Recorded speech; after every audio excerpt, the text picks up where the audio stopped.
Because of its beautiful town, large group of diversity, and the #1 party school, Athens, Ohio is known for a lot of things around the country. Aside from the university and the #1 party school ranking, Athens is also known for being one of the most haunted places in the world.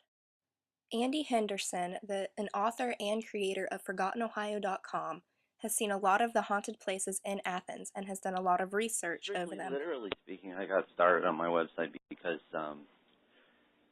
I was at OSU and everybody did them for fun. I was working at the Ohio Union, student union there, and we had so much downtime. But it was kind of something that I was always interested in because, they have TV shows where, people go, explore places that are supposed to be haunted, and I always thought it sounded like fun. I majored in English, and it turns out that, folklore and history, where they cross, the place where folklore and history intersect is sort of what my website's about. So I started going to some of the cooler places that I had seen, heard about or read about. And there weren't very many websites doing this when I started out. There are a ton now. I mean, I can't believe it's been so long. I'm 32 now. I was 19? It was 1999 when I started doing it. So. Although Henderson has never actually seen a ghost, he still keeps researching, hoping to find one. The research is what it's all about for me.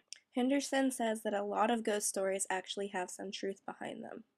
A lot of them have truth behind them, and it's interesting how something like a big fire there was a school in Collinwood, Ohio, a suburb of Cleveland, that burned down, and it was the biggest school fire in American history. And it's the reason that schools are built the way they are. Like, they don't just have one big staircase, because if there's fire, that acts like a chimney, and it really is dangerous.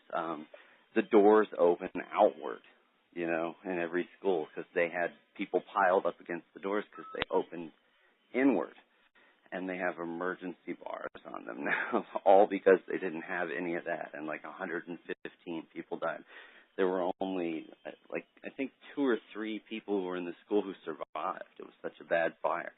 So it was a terrible thing. And people really like to remember good things that happen in a community, but they don't like to remember bad things. And I think that collective subconscious is really what these ghost stories are about, because we have to have some way of passing these stories on, but they're not nice stories. Now, about Athens in particular, that's, I think, the place, most haunted or whatever. The lady who writes the Haunted Ohio books, Chris Woodyard, she says, Waynesville is the most haunted town in Ohio because she likes to go antiquing there or something. I don't know her very well, but she really likes the antique stores, and everybody has a ghost story. And I think there are only 4 or 5, which is a lot for a town that small. I've been there.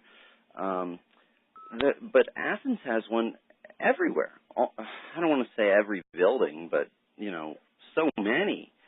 And some of them are really huge, like the Ridges, However, some students at OU don't believe the ghost stories. I don't know. I think it's hard to tell because, you hear all the stories and stuff, but, sometimes you wonder if that's just if people are actually seeing that, or maybe that's just the alcohol that people are drinking before they go up to the Ridges and seeing all these ghosts and stuff.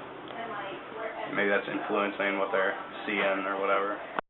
I do not think that Athens is haunted. However, I do see how some people could feel otherwise. As a freshman, we all had to read the book Scion, in which gave a detailed bit on the Ridges and the history of the school.